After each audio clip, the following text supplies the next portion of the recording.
Mummy, ओ mummy, ये लो गर्मा गर्म चाय, अदरक डालकर बनाई है, एकदम आपके टाइप की। रीना ने अपनी माँ सरगम जी के हाथ में चाय का कप पकड़ाते हुए कहा, लेकिन सरगम जी ने चाय का कप रीना के हाथ से लेकर साइड में मेज पर रख दिया, जबकि ठंडी चाय तो वो पीती ही नहीं। मम्मी, जब से आई हूँ देख रही हूँ कि तुम्हारे चेहरे पर वो चमक नहीं है, क्या बात है? तबीयत ठीक नहीं है या उदास हो? बताओ ना, इतनी चुप क्यों हो?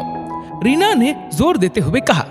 क्या बताऊं बेटा, ना तो मैं उदास हूं ना परेशान हूं, तबीयत भी ठीक है, बस मन में एक कश्मकश है। सरगम जी ने कहा। कश्मकश?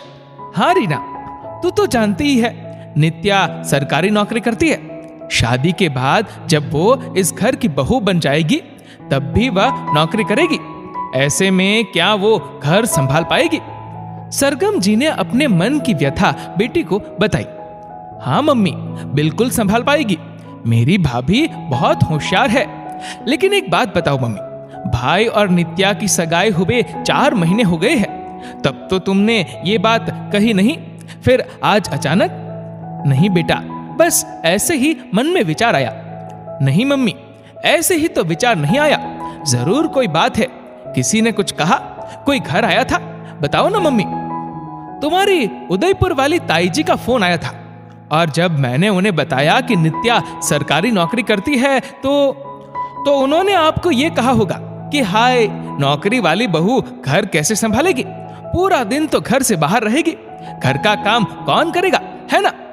हाँ बेटा, सच ही तो है, अगर वह पूरा दिन घर से बाहर रहेगी तो घर कौन संभालेगा? मम्मी, अगर इंसान चाहे तो कुछ भी कर सकता है, ये आप जानती है। इसका सबसे बड़ा उदाहरण कोई और नहीं, आप ही हो। डॉक्टर ने साफ शब्दों में मना कर दिया था कि आप पलंग से उठ भी नहीं सकती, लेकिन अपनी इच्छा शक्ति और मनोबल के दम पर आप पलंग से उठ भी गई, चल भी रही है और अपना घर बहुत अच्छी तरीके से संभाल भी रही है। तो फिर नित्या भाभी तो आज की लड़की है, वह अगर चाहे तो कुछ भी कर सकती है। मैं मानती हूँ कि वो पूरा दिन घर पर रहकर घर का काम नहीं करेगी, लेकिन इतना कमा लेती है कि पीछे से फुल टाइम मेड रख सकती है, जो घर का काम भी करेगी और आपकी देखभाल भी करेगी। मैं मानती हूँ कि वह ऑफिस से आने के बाद थक जाएंगी और खाना नहीं बना पाएंगी, लेकिन वह इस लायक है कि अगर आपकी तबीयत खराब हो जाए तो छुट्टी लेकर आपकी सेवा भी कर सकती है। इसीलिए मम्मी, ऐसी बातें दिमाग में मत लाओ। और रही ताई जी की बात, तो उनकी आदत है बात का बतंगड़ बनाने की। हाँ बेटा, बात तो तेरी सही है, अगर इंसान चाहे तो कुछ भी कर सकता है।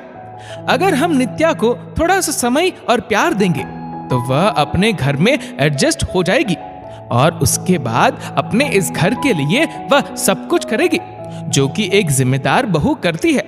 होठों पर हल्की सी मुस्कान लाते हुए सरगम जी ने कहा, डोंट वरी मम्मी, नित्या भाभी बहुत समझदार और जिम्मेदार है, आप फालतू की टेंशन ले रही हो। सबका नेचर और काम करने का तरीका अलग होता है। अब आप बड़ी ताई जी की बहू को ही ले लो, वह तो जॉब नहीं करती है ना, पूरा दिन घर पर ही होती है, लेकिन फिर भी उनके घर की हालत देखी है आपने?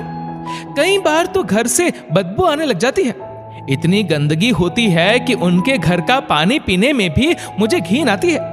वहीं राधा मौसी की बहू रागिनी भाभी, वह जॉब करती है, लेकिन फिर भी सब कुछ इतने अच्छे तरीके से मैनेज किया हुआ है कि कोई तारीफ किए बिना रह नहीं सकता। और मेरी नित्या भाभी रागिनी भाभी की छोटी बहन ही है, इसलिए चिंता मत करो, सब कुछ ठीक होगा। और देखना, नित्या भाभी के आने के बाद ये घर और भी व्यवस्थित हो जाएगा, इतना तो मैं विश्वास के साथ कह सकती हूँ।